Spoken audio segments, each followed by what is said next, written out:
Welcome to English Podcast. Welcome to the deep dive. Today we're diving into something that really hits everyone, doesn't it? Fear.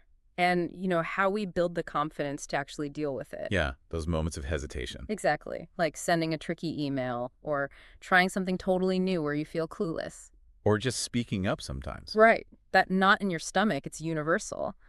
So our mission today really is to pull out some, practical insights from a source we looked at. Yeah, some actionable steps to help you understand that fear. And then actually work on building up the confidence to push through it. And the source is interesting. It's basically an English lesson. Right. A conversation focused on overcoming fear, framed around learning English. But the principles underneath, they apply way beyond language. It's about tackling challenges, building self-belief, anywhere in life. So think of it less like grammar practice and more like a hidden blueprint for courage.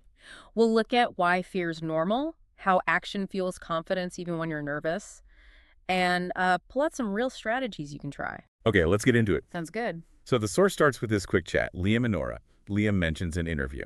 Ah, yes. He says, I was nervous before the interview yesterday. I almost canceled it. And that just lands, doesn't it? That urge to just bail when things feel scary. Totally. But Nora's response is simple, but effective. She says, but you didn't. That's brave. Yeah, it's a small thing, but it validates his choice, right? Yeah. Pushing past that wanting to run feeling. Exactly. And then Liam says something really key. I told myself, just try. Even if you fail, at least you learn. That's the shift. That's the big cognitive shift. Instead of focusing only on, oh no, what if I fail? He flips it. Failure becomes learning. Right. A chance to grow, whatever happens. That mindset, it's just fundamental for dealing with fear. It really is. And then they talk about his specific fear, speaking English. Yeah. And Nora points out, but the more I practice, the more confident I feel. That direct link. Do the thing, feel more capable. It's not just language, is it? Anything you get better at. Think about learning to ride a bike or anything, really. That initial clumsiness just fades with doing it over and over. Yeah, exactly. Which leads Nora to this great analogy. Liam asks, so confidence grows with action.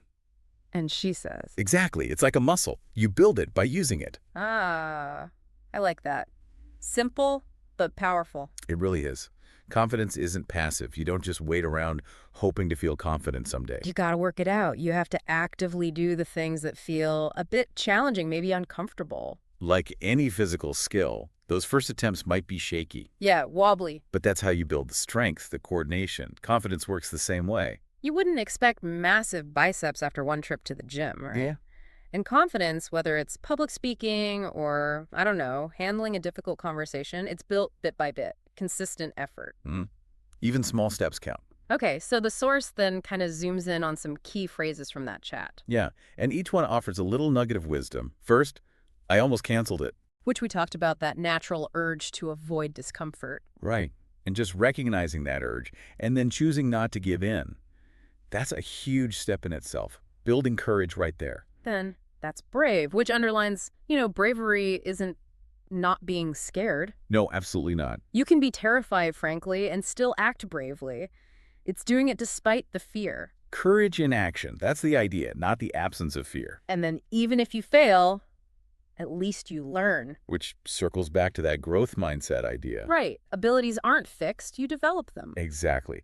It shifts the focus away from, oh God, I can't mess up, to, okay, what can I learn from this attempt? Even if it doesn't go perfectly. Especially then. Yeah. Those failures are just feedback. Data points for getting better next time. Not like a final verdict on you. It takes the sting out of it, maybe. A little bit, yeah. Then there's the straightforward one. Fear is normal, but it shouldn't stop us. So important. It's okay to feel anxious. It's human. But don't let it paralyze you. Don't let it block you from going after things. And building on that, confidence grows with action. Underscoring that proactive part again. You don't wait till you feel 100% sure of yourself. The acting is what builds the feeling. Right. It creates this positive feedback loop. Action leads to a bit more confidence, which makes the next action slightly easier, and so on. And finally, the muscle analogy one more time. It's like a muscle. You build it by using it. Just reinforcing that idea of consistency. Small, repeated actions strengthen confidence over time. Like training. One workout doesn't make you strong, but keep showing up. You see results. Same principle. Okay, so Beyond just analyzing the phrases, the source gives some actual strategies, practical stuff. Yeah, 5 of them. First up, start small. Makes sense. Don't try to climb Everest on day one. Exactly. Break down the big scary thing into tiny, manageable steps, bite-sized pieces. So if public speaking terrifies you, maybe don't volunteer for the keynote immediately. Probably not. Maybe start by just sharing one idea in a small meeting. Or practice in front of the mirror. Or a friend. Right. Or learning a new skill. Maybe the first step is just watching a YouTube tutorial or getting the supplies. Lower the barrier to just starting. Make that first action feel doable. Yeah, and sometimes those little wins build momentum. Psychologists call it success spirals. Ooh, I like that. Okay, strategy 2. Speak daily, even alone. Now, the context was language learning, Right. but the principle is broader. It's about rehearsal, familiarization.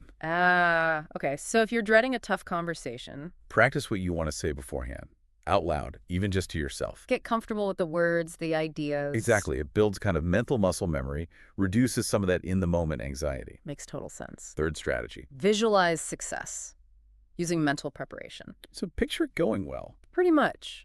Before the challenging thing, take a moment, close your eyes maybe, and really imagine yourself navigating it successfully. See the positive outcome. Yeah. Feel how it feels. Yeah. Create that mental blueprint for success. It primes your brain. It can actually lessen the physical anxiety response. Is there science behind that? Oh, yeah, quite a bit.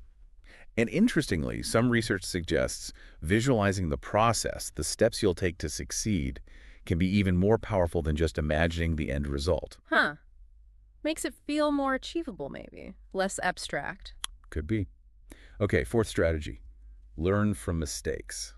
We sort of touched on this with the "at least you learn" phrase. Exactly. Reframing errors. They're not failures. They're Feedback. valuable feedback. Data you use to adjust and improve. That fear of messing up can be so paralyzing, though. It really can. But consciously shifting perspective, seeing mistakes is just part of learning. It helps. Think about a toddler learning to walk. They fall constantly. Constantly. But they don't just quit. They get back up. As adults, we can be way harder on ourselves about failures. True. Okay, last strategy. Number 5, surround yourself with support. The cheering squad. Basically, yeah, the impact Uh-huh. of having positive people around you, folks who encourage you, believe in you. Like Nora did for Liam. That little bit of "that's brave." It makes a huge difference when you're stepping out of your comfort zone, knowing you have people in your corner. Definitely. So the source wraps up with a quote. A powerful one.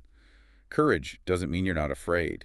It means you act, even when you are. Brings it all back home, doesn't it? Yeah, it sums up the whole thing. Bravery isn't being fearless. It's feeling the fear. Acknowledging it, validating it. And choosing to act anyway. Not letting fear call all the shots. That willingness to step forward, even when it's uncomfortable.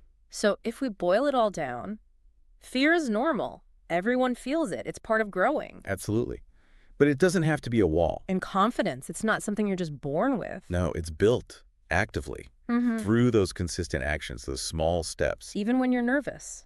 And through learning from what happens along the way. So maybe a question for you listening is, where are you feeling a bit of that fear or uncertainty right now? And how could you apply just one of these ideas? Start small, rehearse, visualize, reframe a mistake, lean on support. And maybe building on that. Here's a little challenge. Inspired by the source. Think of one thing, just one you've been putting off because of fear. Doesn't have to be massive. No, could be small. Sending that email. Making that call. Starting chapter 1. Okay. Then, today, take one tiny action towards it. Write the subject line. Dial the first digit, then hang up if you have to. Outline the first paragraph. Just one step. One brave step. Yeah. And then just notice how that feels, that little act of courage. And maybe consider this. How might facing that one small fear today, Yeah. how could that open things up? Create a ripple effect. Yeah. Build momentum for bigger things later. Often, it's in facing those first hurdles that we find strengths we didn't even know we had. Believe in yourself. You really are stronger than your fear, and you're already growing just by engaging with this. Please like, comment, share, and subscribe for more videos. Thanks for watching.